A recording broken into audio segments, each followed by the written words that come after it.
Welcome to side mission number 4, the Hex murder of Verna Delp. During the Hex Scare, any death that had even the slightest connection to pow-wowing or brockery was seen as a quote, hex murder. One such death was that of Verna Octavia Delp. In my research on hex murders, it has become clear that finding the truth in some of these cases is difficult. And one of the things that makes finding the truth so difficult is that journalists of the time were more interested in selling papers than getting the story correct.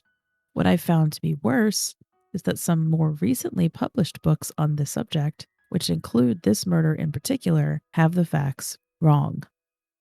It took me weeks of poring over newspaper articles from all over the local area, but I believe I finally have a cohesive timeline and details that are as correct as possible.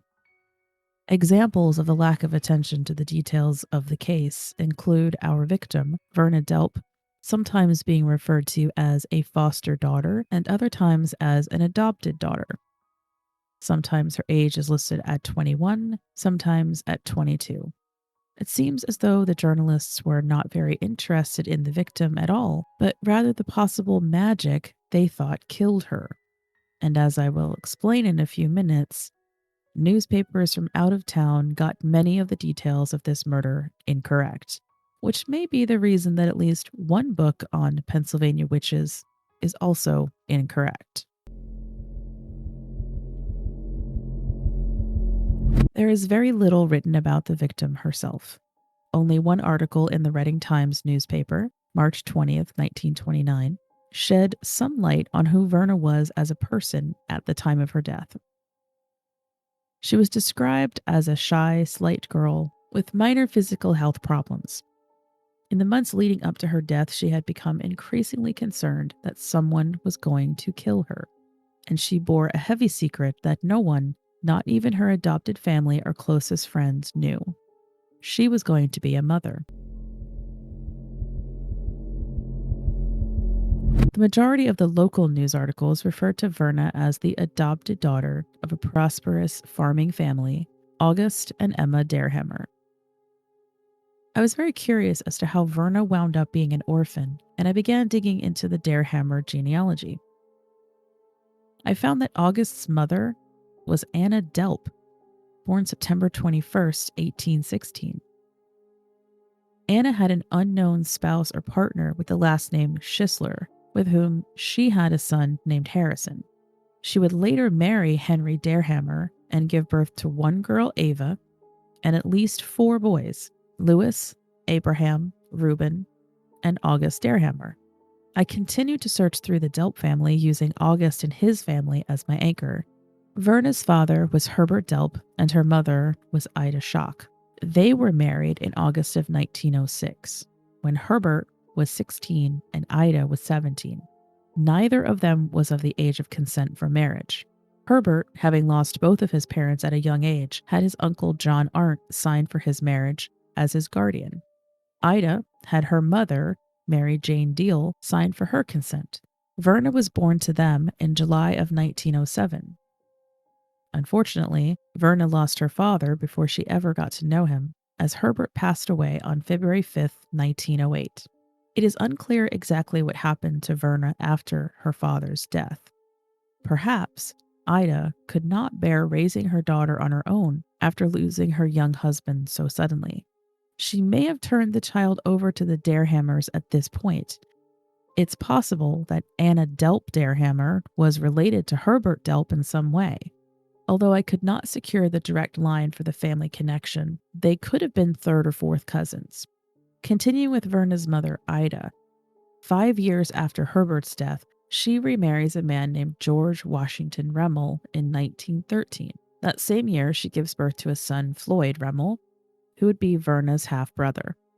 Ida appears to live out her life with George Remmel in Saylorsburg, Pennsylvania, just a 20-minute drive from Green Pond, where Verna would wind up living with her adoptive parents, August and Emma Derhammer.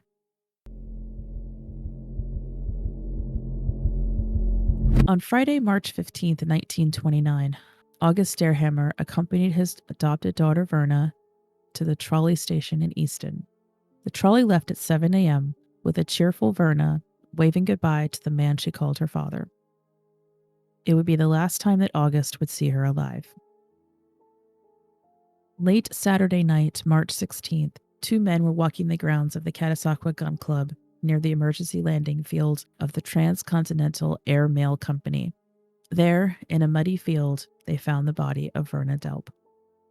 On Sunday, March 17th, the local newspaper ran a story that confirmed the identity of Verna. Coroner Fred R. Bosch gives some details concerning the death and possible motive.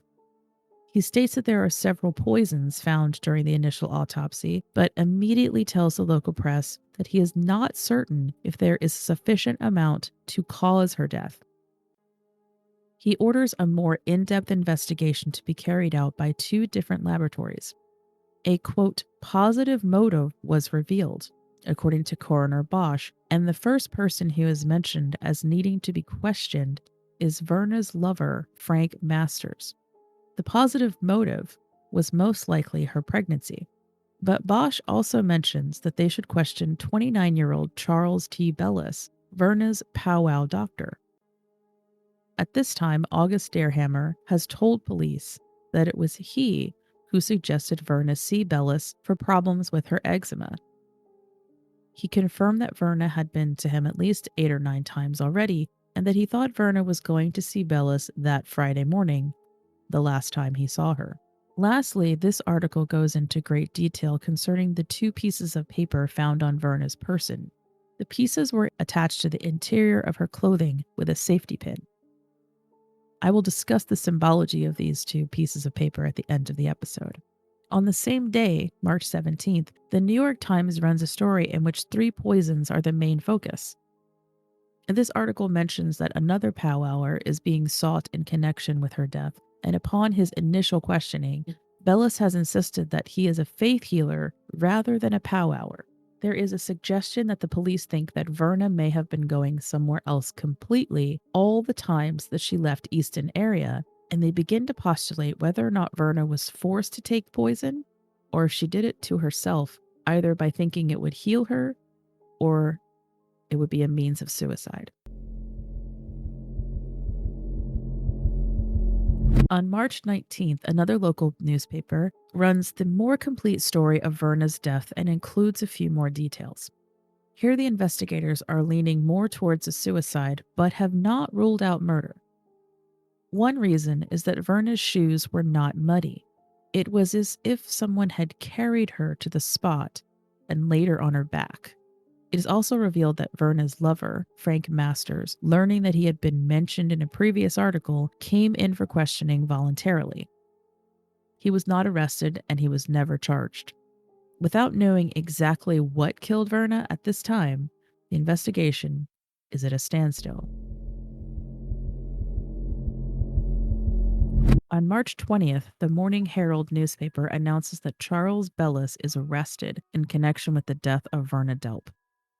D.A. Gerhardt uses this death to promise Pennsylvania a, quote, sweeping inquiry into the practices of powwowism in Lehigh and adjoining counties. The idea of a murder caused by magic or a faith healer captures the newspapers on the East Coast. There's even a small blurb about Verna's death in the March 22nd Goldsboro, North Carolina newspaper concerning Frank Masters being questioned. On March 28th, the announcement is made that 2 independent studies of Verna's viscera show no signs of any poisons that would have been enough to kill her. Almost simultaneously, the test for the poison came to an end, with Professor J. Hunt Wilson concluding his experiment at Lafayette College and Dr. J.J. Wenner finishing his at the Allentown Hospital. Both men had practically identical reports. Absence of any trace of or sign of poison in the internal organs of the girl as provided to them. On April 2nd, Judge Claude T. Reno was given a writ of habeas corpus concerning Bellis being held in custody. The judge released Bellis, and the case of the death of Verna Delp remains an unsolved mystery to this day. As for the pieces of paper that were on Verna's body, These would be called Himmelsbriefs and were most likely written by Bellis, and they served as magical protection spells for Verna. Each piece of paper had several lines of information. One had 3 crosses on it with a few lines, which I'll read to you, and one had an array of numbers that most likely corresponded to books in the Bible. The one such being John 3:1-21, which is about Nicodemus. And Pow-wowers use the Book of Nicodemus as one of their main books to work from, as it has a lot of information on the healing works of Christ. One of the pieces of paper that had 3 crosses on it read, "Against evil spirits and all manner of witchcraft. All this be guarded here in time and here in eternity. Amen." This is a very common phrase to write on a Himmelsbrief when you are being protected against any kind of witchcraft. And considering that Verna indeed felt as though she was in some kind of danger, this is something that was not out of the ordinary that her powwower would have written on paper for her to carry with her. Unfortunately, this will not be the last murder that takes place in Pennsylvania where hexes are mentioned, or witchcraft, or even powwowism. So I will cover those very, very briefly, and they will be part of my Kiki's Quirks on Patreon for this month. Hopefully, you'll have had a chance to listen to this before episode 75, which we delve more into what powwowism and bruckerai and hexerai are. Till next time, thanks for listening. Stay spooky and don't die. But if you do, contact me.